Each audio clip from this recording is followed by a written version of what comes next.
Sanmanani, welcome back to my channel. Welcome back to Umkosnophilile Ngiyabonga kakhulu for tuning into this particular video.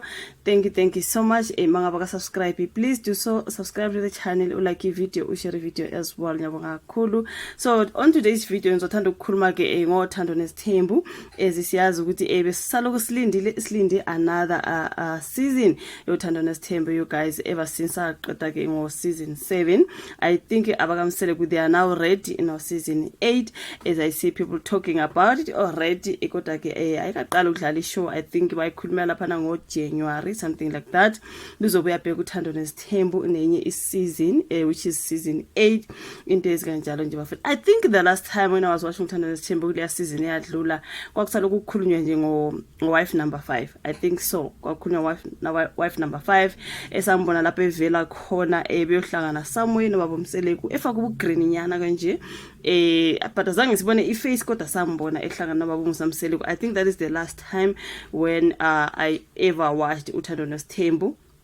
And bese nginaleyo nkinga ukuthi uthando nesithembu I rely on watching it online because guys ngasho ngathi DStv mina endlini yami usasebenzisa DStv, something like that. So I get lucky ke ngihlangana nalawo ma episodes online, something like that. But as for now I'm going to be here for season 8 njengoba ngilindile labaningi. But anyways I can see ukuthi kuthiwa ke useseduze season 8 uthando nesithembu ke Gizwa ngathi bathi kuzoba nezinguqukonyana ezikhona ohlelweni uthando lesithembu sakamsele kuso kuthasela uzokhonjiswa ke kabili ngesonto njengoba ke luqoshwe isiqephu ezingu-24 uhlelo kolubalwa nezihamba phambili kuMzansi Magic noluveza impilo ephilwa uMsamsele kunamakhosikazi akhe amane. That is unokuba ngaphenyane kayisolezi, something like that, with all the pictures of wonke amakhosikazi akababa uMsamsele something like that. Kuthiwa uhlelo uthando lesithembu luzoqala ukubonakala ngoJanuary nge-22 khona ke ngo-8 ebusuku bese ababukeli baphinde babhansele ke ngesiqephu sesibili ngosuku olufanayo ngo-9:30 kusho ukuthi uzodlala ke ngo-8 episode enye episode ibuyidlale ngo-9:30 ebusuku, something like that. So ungakhohlwa ke, but that is in January 2025. Now kuthi isiqephu ezilandelayo iziyobe ke zikhonjiswa ngolwesibili nangolwesithathu, which is it's going to be Tuesdays and Wednesdays.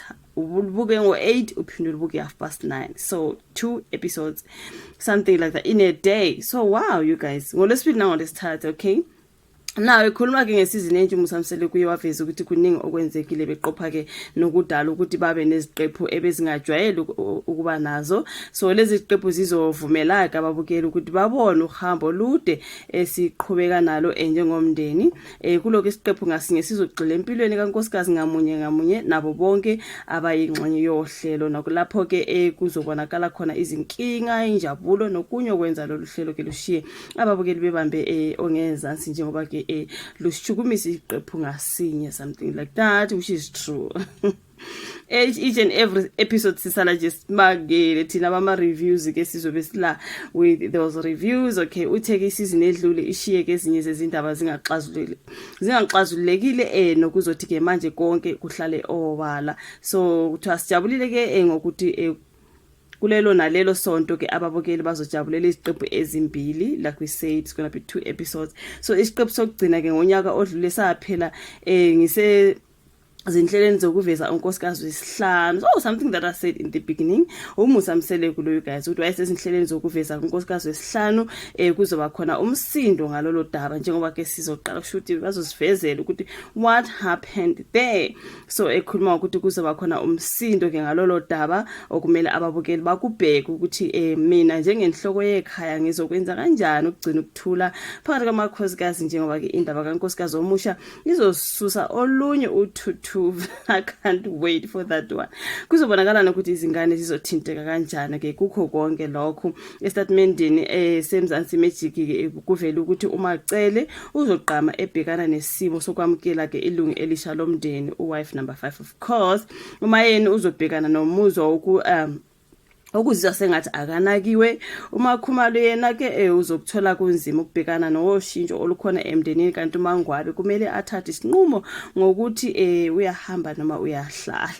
Siyazi indaba kaMangwabe you guys, kuthe makuzi wife number 5 uMayeni noMangwabe bathe bayahamba, kwangathi uMayeni ngathi usekatshintsha umqondo. uMangwabe yena nje uhleli njengofuna uhamba, noma simbona ngathi akekho happy nje, usifunela uhamba. uMangwabe nje akafuni lutho nje olungathi lumhlanganisa noMsamseli, kusuke khona but engekho, umbona ukuthi okay ukhona but kahle kahle akekho. Something like that. Kusho ukuthi kuningi ke esizokubona abafowethu, since they are going to be hitting us with 2 episodes in a day, ngolwesibili nangolwesithathu. Wow, it's going to be epic and I'm going to wait for that, honestly speaking. So ilona taba ke engilipheli when it comes to Uthando Nesithembu iyeza ke season entsha, which is season 8 with 2 episodes. Bafowethu, we're being spoiled with 2 episodes, ngo-8 nango-9:30. Should mungalibona ngo-8 musukulala phela, ngisazodlala futhi ngo-9:30. Okay, something like that. So bengithe angenze i-video about lolu daba ke lwaba kaMseleku bayeza ne-season entsha. I can't wait. Even though I'm not happy ngithombe bayifakile lana, you guys, ithombe ezintsha noma mhlambe ezakudala nje, they just chose those old pictures, but anyways they are still beautiful. They are always beautiful. Omama bakaMseleku, something like that. Ngasembona udaba ke lokaba uMsamseleku sasiye sezokuthiwa uye wangena esibhedlela, ekungeneni kwakhe esibhedlela ngathi amehla akhe aye affecteka, usefaka ibuko. Manje mangithi ngiyabuka nje kulesithombe esikhona ngimbone efaka ibuko, angazi bafethu ke like honestly, because ithombe suke siyisebenzisa thina izithombe zakudala, so ngifuna ukubona ukuthi ufake ibuko yini wabomsamseleku when it comes to the new episodes that we're going to be watching, because ngibona kulesi silana ngempela ufake ibuko, you guys, kwathiwa uye wagula wacishe washaya isifo sohlangothi, ungathi uyananzelela sekafake ibuko ntontoni. Manje ngithi ngiyabuka la, hawo unebuko baba, ushemba kithi. So yeah man, but anyways all the wives, they are so beautiful. uMakhumalo, uMayeni, uMangwabe, kwayeni wabomsamseleku ke noma kukhulunywa ngayo wife number 5 kodwa yena akafakiwe lana, kodwa sezophela kuthiwa kodwa usekhona kona kaMseleku. Mangabe that was true, I do not know, kodwa sasike sezwe ukuthi usekhona noma ke yena singakamboni kwishow. Kushuthi kule show, kule season ezayo yena sizombona wayelo ke khulu ukuthi usekhona emagcekeni kaMseleku, kodwa akakaveli indawo when it comes to Uthando Nesithembu. Hoping ukuthi ka season 8 siyombona ke wife number 5, njengoba bethi uzoba khona njalo amakhosikazi azoba ethola kunzima ke ukwamukela ke wife number 5 . So let's just wait and see kuthiwa kuzoba nomsindo phela okhona. Thina vele abathanda imsindo abathanda drama nomsindo, we are actually waiting to see ukuthi bazomamukela kanjani ke umama number 5. Okay, so yeah, that is what I have for you when it comes to ke season entsha yoThando Nesithembu. Sibheke kakhulu when it comes to next month, January the 22nd. Ungazi ukhohle i-date, it is January the 22nd. Ukhumbule ukuthi it's Tuesdays and Wednesdays, and ukhumbule ukuthi uqeda ukulibuka ngo-8 ungaziwalala because bephinde kudlale 9:30. Okay, thank you so much ukuthi ubuke video, like, subscribe, share, as Peter Spinner futhi kwenye zolandela. Bye bye.